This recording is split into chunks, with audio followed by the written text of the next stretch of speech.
Mr. President, we have just concluded the General Assembly today. What are your thoughts about the preparation and how it went today in Kinshasa? Well, I once more want to thank President Tshisekedi, the government, and the people of the Democratic Republic of Congo for their hospitality. We were home. The Democratic Republic of Congo is home. And that's why I was saying that today all of us are Congolese, and last month or 2 months ago when we had the Chan, we were all Tanzanians, we were all Ugandans, we were all Kenyans. Next year we will all be Nigerians. It's this recognition and pride that we feel as Africans. And we are in every one of the 54 nations in Africa. We feel as being part of those countries and being members of those countries. The Ordinary General Assembly went exceptionally well. The development and promotion of football in the Democratic Republic of Congo is benefiting enormously from the focus and from the sense of urgency that we are bringing to develop and grow football. And there have been challenges, and that's partly why I was very keen that we come here to send a message to the people of the Democratic Republic of Congo that we know that this is a country that's passionate about football. It's a country that loves football. And we will do everything in our power to work together with them, to partner with them. It's part of our commitment to using football to bring our people together, to unite our people from different racial, ethnic backgrounds and different religious backgrounds, and also to try and unite our people on the continent through football and contribute in our own humble way towards peace, contribute in our own humble way towards the improvement of the living conditions of our people. And it's been enormously successful. And next year we're going to Nigeria because we want to do the same thing. Send a message to our brothers and sisters in Nigeria to say that Nigeria is a proud football nation and has produced some of the best football players on the African continent, but also worldwide. Players who've made us very, very proud. JJ, Kanu, and many, many, many more.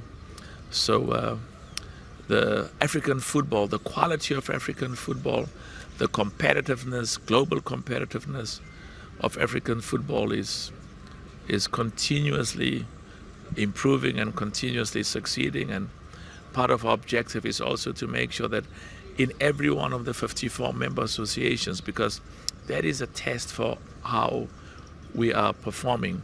It's the development and growth of football, youth football, and football amongst young boys and young girls, and that's partly why this national schools football competition, in which championship, in which more than 2 million young people have already participated, 85,000 schools, and we want to make the 2 million, 3 million, 4 million.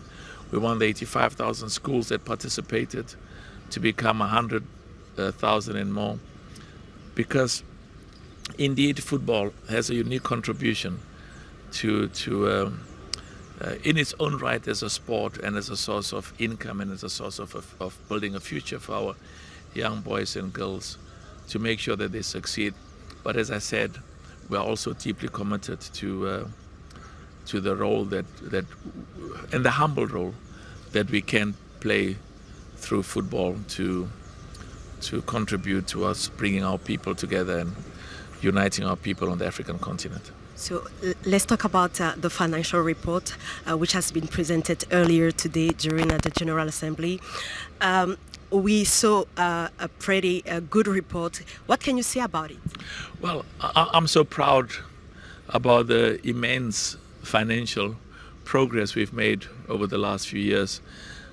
We've spent in excess of $400 million on football competitions for boys and girls, and also what they call subventions, which is actually the contributions, the allowances, the money that we pay to each member association. We always knew that the introduction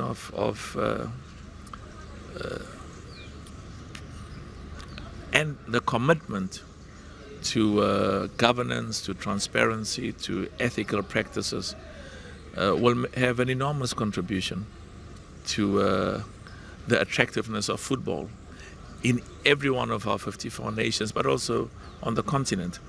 Our policy of zero tolerance of corruption, zero tolerance of fraud, zero tolerance of bribery, it's a principle that is crucially important to us.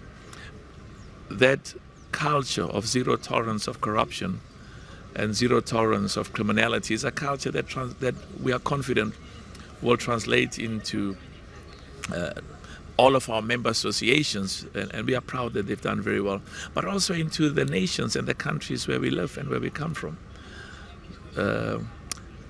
I can show a huge surplus because I can show a surplus of $100 million. I can show a surplus of $200 million because our partners and our sponsors and our investors have confidence in the quality of African football, but also in the ethics, in the governance, in the auditing practices that we are adhering to. But the key issue for me is that money has to go back and not sit with the surplus in the CAF account, in the CAF bank, but every dollar has to go to the 54 member associations in their countries for investment in youth football, for investment in their professional leagues, for investment in the national teams. So I'm enormously grateful to my vice presidents. I'm enormously grateful to the CAF Exco and to the 54 CAF member associations. The future of African football looks bright, and the important thing for me is to make a humble contribution to the development and growth of football, so that when I'm not CAF president anymore, the people who take over from me with the leadership we have will continue on the solid foundation of financial sustainability, commitment to global best practices, and a football continent that is exciting, that plays exciting football, competitive football, and that our spectators and football fans would like to watch in Africa and worldwide. We had 180 nations that watched our last AFCON, and we suspect that number will increase. We expect that number should increase significantly for the AFCON in Morocco.